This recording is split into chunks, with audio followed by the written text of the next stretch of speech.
Is the Indian property market in trouble for 2026? And what does this mean for your hard-earned money?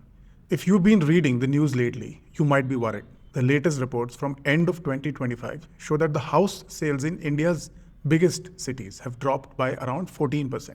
In cities like Mumbai and Delhi, fewer people are signing new papers for flats. Because of this, some people are asking, is the bubble finally bursting? Should I sell my property before prices crash? But there is a strange part. Even though fewer houses are being sold, the total value of the houses sold is at an all-time high. In fact, builders have collected more money this year than ever before. To understand why this is happening, we have to look at who is buying and what are they buying. The market isn't falling, it is just splitting into two different worlds. First world is the luxury market. This is where the strength of the Indian market lies right now. Houses that cost more than 1.5 crore are selling like hotcakes. Why is this happening? It's because the big city economy is doing very well. We are seeing more high-paying jobs, technology and finance. Also, Indians living abroad, the NRIs, are sending record amounts of money back home to buy trophy houses. Another big reason is the office market. Thousands of international companies are opening what we call global centers in cities like Bangalore, Hyderabad and Pune. These aren't just call centers anymore. They are high-end offices for engineers and managers. So if you own a property in the prime area with good offices nearby, you aren't in trouble. You are actually in a very strong position. Now, let's look at the second word, affordable housing. This is where the real lack of demand is happening. A few years ago, almost half of the houses sold in India were under 50 lakh. Today, that number has dropped to less than 20%. And this is the part of the market that is truly struggling.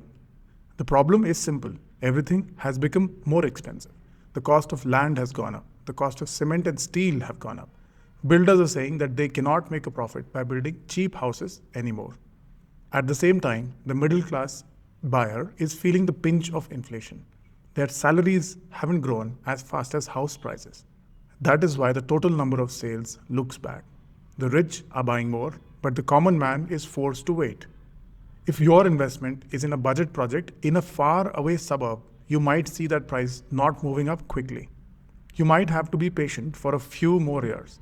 So if things are a bit slow for middle class, why are we optimistic about the 2026 real estate sector? There are two big gifts coming this year. First is lower interest rates.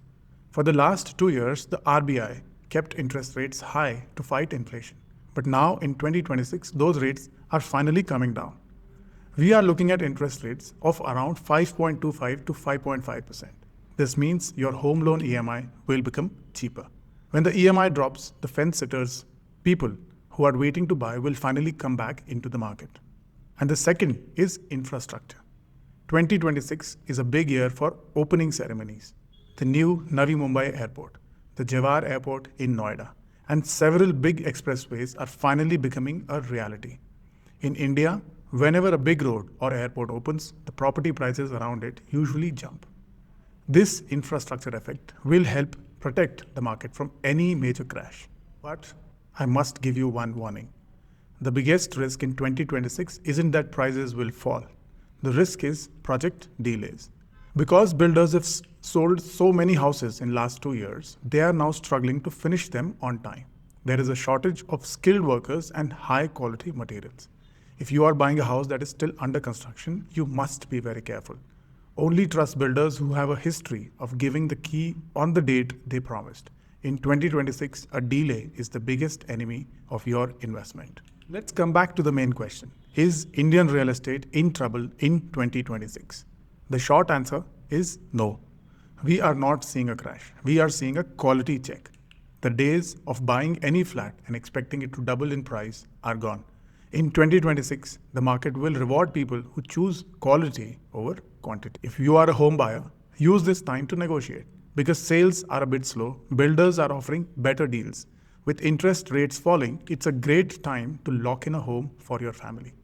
If you are an investor, don't chase cheap properties in the middle of nowhere. Stick to big builders and areas where new offices or airports are being built. Final verdict is that your money is safe if you invest in A-grade properties. The market is maturing, and in the long run, that is actually good news for everyone. It is always good to be prepared for a rainy day. But remember, the best investors don't just plan for the worst, they prepare for the best opportunities as well. Stay sharp, stay informed, and let's navigate this market together. If our research helped you today, please hit that subscribe button and join our community. So thank you for tuning in and thank you for your time. I'll see you the next time.